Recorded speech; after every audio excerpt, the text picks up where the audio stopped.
Hello, जय श्री कृष्णा, जय श्री राम, जय श्री राधे राधे, जय श्री महाकाल। इस प्रवचन में आपको श्रवण कराएंगे ज्योतिष चक्र और शिशुमार चक्र का वर्णन।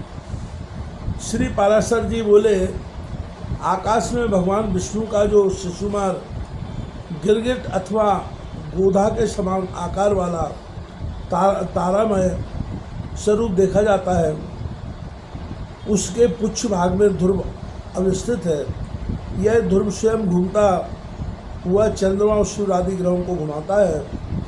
उस भ्रमणशील ध्रुव के साथ नक्षत्रगण भी चक्र समान घूमते रहते हैं। आगे शास्त्र कहता है, विष्णु महापुराण में उल्लेख आता है, सूर्य चंद्रमा तारे नक्षत्र और अन्यत्र समस्त ग्रहगण वायुमंडल में डोरी के ध्रुव के साथ बंधे हुए हैं।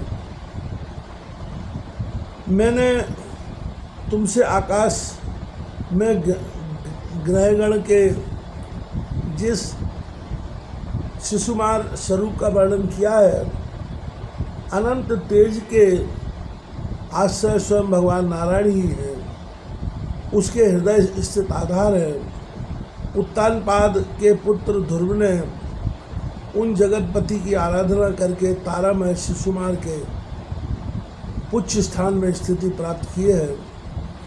शिशुमार के आधार सर्वेश्वर श्री नारायण है। शिशुमार ध्रुव का आश्रय है और ध्रुव में सूर्यदेव स्थित हैं तथा हे विप्र, जिस प्रकार देव, असुर और मनुष्यादि के सहित यह संपूर्ण जगत सूर्य के आश्रित है, वह तुम एकाग्र होकर सुनो।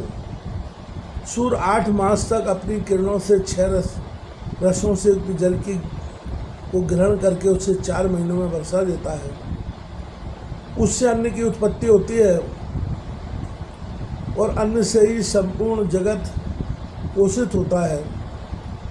सूर्य अपनी तीक्ष्ण रश्मियों से संसार का जल खींचकर उससे चंद्रमा का पोषण करता है और चंद्रमा आकाश में वायुमयी नाड़ियों के मार्ग से उसे धूम और अग्नि और वायुमय मेघों में पहुंचा देता है। यह चंद्रमा द्वारा प्राप्त जल मेघों से तुरंत ही भ्रष्ट नहीं होता, इसलिए अभ्र कहलाता है। हे मैत्रेय, काल जनित संस्कार के प्राप्त होने पर यह अभ्रस्त जल निर्मल होकर वायु की प्रेरणा से पृथ्वी पर बरसने लगता है। हे मुने, भगवान सूर्यदेव नदी, समुद्र, पृथ्वी तथा प्राणियों से उत्पन्न इन 4 प्रकार के जलों का आकर्षण करते हैं तथा आकाश गंगा के जल को ग्रहण करके वे उसे बिना मेघादि के अपनी किरणों से ही तुरंत पृथ्वी पर वर्षा देते हैं।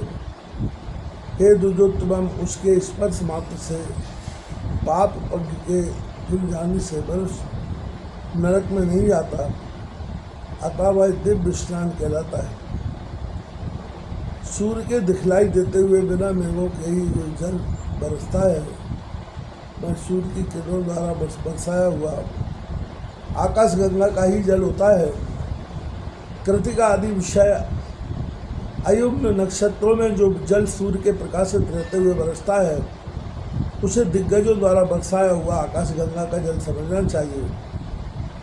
रोहिणी और आद्रा आदि सम संख्या वाले नक्षत्रों में जिस जल को सूर्य बरसाते हैं, वह सूर्य द्वारा आकाश गंगा से ग्रहण करके ही बरसाया जाता है। हे मामुने, आकाश गंगा के ये सम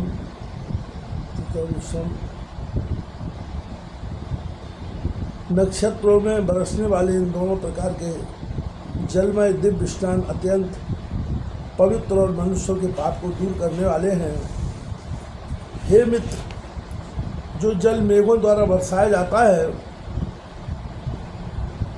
वह प्राणियों के जीवन के लिए अमृत रूप होता है और औषधियों का पोषण करता है।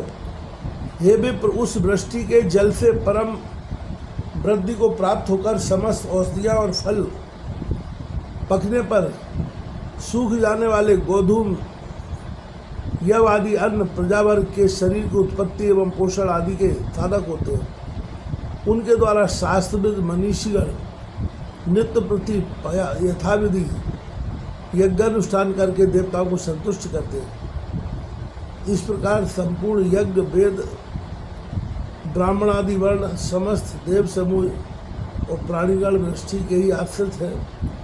हे मुनि श्रेष्ठ, अन्न को उत्पन्न करने वाली वृष्टि ही इन सबको धारण करती है तथा उस वृष्टि की उत्पत्ति सूर्य से होती है।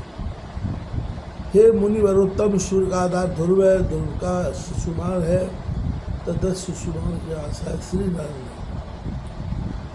इस शिशुमान के हृदय में श्री नारायण स्थित है, जो समस्त प्राणियों के पालन करता तथा आदिभूत सनातन पुरुष है।